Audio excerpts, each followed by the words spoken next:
ছেলের ভাগ কত? দায়িত্ব 4। দায়িত্ব কেমনে বুঝে? 1 নাম্বার, আল্লাহ ছেলেকে যেন বলছেন, এরে ছেলে তুমি যদি স্বামী হও তো স্ত্রীর ভরণ পোষণের দায়িত্ব সব তুমি স্বামীর। 2 নাম্বার, ও ছেলে তুমি যদি বাবা হও তো কন্যার ভরণ পোষণের দায়িত্ব তুমি বাবার। 3 নাম্বার, ও ছেলে তুমি যদি সন্তান হও তো মায়ের ভরণ পোষণের দায়িত্ব তুমি সন্তানের। 4 নাম্বার, ও ছেলে তুমি যদি ভাই হও তো বোনের ভরণ পোষণের দায়িত্ব তুমি ভাইয়ের। বলেন তো ভাগ কয়টা? দায়িত্ব কয়টা? তাইলে 2 ভাগ দায়িত্ব 4টা কেন? বলে 2 ভাগ দিয়া এই 4 গ্রুপের বাজার কইরা খরচপাতি চালাইয়া এরপরে খাওয়াইতে। 2 কেন বলেন? 2 কেন? সহজভাবে বলেন, বাজার করতে তো আমাদের সামনের ঠিক হবে। বলেন 2 কেন? বলেন আবার 2 কেন? কয় গ্রুপের? এটা মাথায় রেখেন, বলার দরকার না, খালি এতটুকু বলেন 2 কেন। আবার বলেন 2 কেন? 2 কেন? আল্লাহ মেয়েরে ভাগ দিছেন কয়টা? দায়িত্ব কয়টা? 0 কেমনে? ও মেয়ে তুমি যদি স্ত্রী হও তো তোমার সব ভরণ পোষণের দায়িত্ব তোমার স্বামীর। ও মেয়ে তুমি যদি মা হও তোমার সব ভরণ পোষণের দায়িত্ব তোমার সন্তানের। ও মেয়ে তুমি যদি কন্যা হও তো তোমার সব ভরণ পোষণের দায়িত্ব তোমার বাবার। ও মেয়ে তুমি যদি বোন হও তো তোমার ভরণ পোষণের দায়িত্ব তোমার ভাইয়ের। বলেন তো ভাগ কয়টা? ভাগ কয়টা? দায়িত্ব দায়িত্ব নাই, মেয়ের দায়িত্ব নাই, ভাগ আছে। কথা কোন? ভাগ আছে, দায়িত্ব নাই।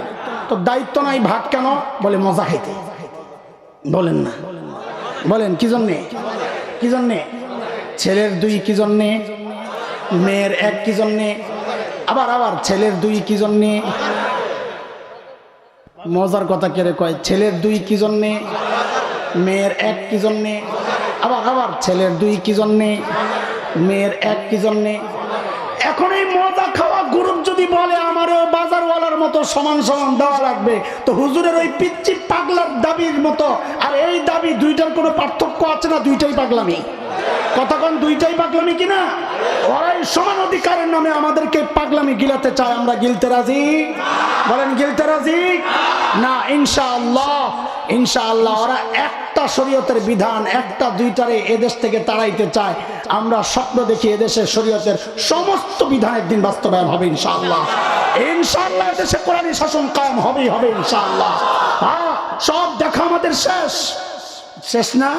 স্বপ্নের বাংলাদেশ দেখা শেষ। বলে স্বপ্নের বাংলাদেশ দেখা, সোনার বাংলাদেশ, ডিজিটাল বাংলাদেশ, আর কোনটা রয়েছে? স্মার্ট বাংলাদেশ। ওটারে দেখা শেষ করি না, লম্বা টাইম দেখছি তো, দেখতে দেখতে একেবারে শেষ। বলেন এবার সোনার বাংলাদেশ, আগামাথা ঠিক রাখি, স্বপ্নের বাংলাদেশ, সোনার বাংলাদেশ, ডিজিটাল বাংলাদেশ, স্মার্ট বাংলাদেশ, সব দেখা শেষ। আর কিছু দেখতে চাই না, এখন একটাই দেখতে চাই, কোরআনের বাংলাদেশ। কথা কর ঠিক আছে ইনশাআল্লাহ? হ্যাঁ ঠিক আছে, আল্লাহ কবুল করে। কয় গ্রুপ গেল তাড়াতাড়ি কহ, ভালো লাগে না। কয় গ্রুপ গেছে? বিনা হিসাবে জান্নাত, বিনা হিসাবে। আর আছে কয় গ্রুপ? 2 গ্রুপ। 1 গ্রুপ যার নেকির পাল্লা ভারী, কই যাবে? আর যদি নেকির পাল্লা হালকা হয় কই যাবে? শুনেন, এতক্ষণ কি বুঝছেন? এখন একটা পরীক্ষা, মনোযোগ দিয়ে জবাব দিয়েন, আন্দাজি তালে তালে মেরেন না। ধরেন নেকির পাল্লায় নেকি আছে গোটা বাংলাদেশটার যেই ওজন, কত লক্ষ ট্রিলিয়ন টন হবে আল্লাহ ছাড়া কেউ জানে, ঠিক কিনা? এই ওজন নেকির পাল্লায় রাখছে। একটু বুঝা শুনে বলেন তো, নেকির পাল্লা ভারী না হালকা? এই সাবাস, কেড়ে কইছে দা মাশাআল্লাহ। দাঁড়া দাঁড়া দাঁড়া দাঁড়া, তোর মাথায় মগজ আছে, আল্লাহ কবুল করো।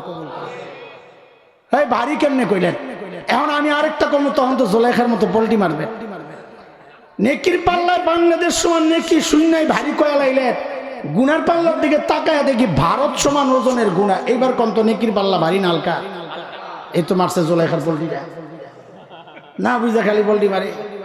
এইবার বলেন তো নেকির পাল্লায় নেকি আছে 1 কেজি, ভারী না হালকা? বলেন যে হুজুর বলার সময় হয় নাই, পাশের পাল্লায় কি আছে আগে ওইটা বলেন।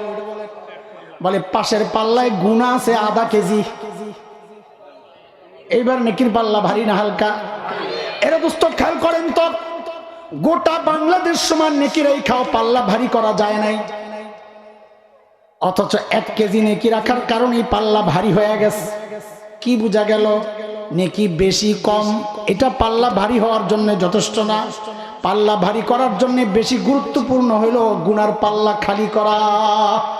তাহলে মূল মনোযোগটা কই দেওয়া দরকার? নেকির পাল্লায় না গুনার পাল্লায়? কোথায় কোথায় বলেন কোথায়? ওই জন্য আমাদের বড়রা সবসময় নেকি বেশি করা ওই দিকে উৎসাহ করা দেওয়ার চেয়ে বেশি গুরুত্ব দেন গুনাহ ছাড়ো, গুনাহ ছাড়ো, গুনাহ ছাড়ো। নেকি বেশি করে কেউ আল্লাহওয়ালা হয়েছে এটা হইতে পারে না। কেউ আল্লাহওয়ালা হয়েছে তো গুনাহ ছেড়ে দিয়ে আল্লাহওয়ালা হয়েছে। মাঝে মাঝে হজে যে সফরে পাবলিকের উপর খুব বিরক্ত লাগে। আমাদের বুজুর্গরা,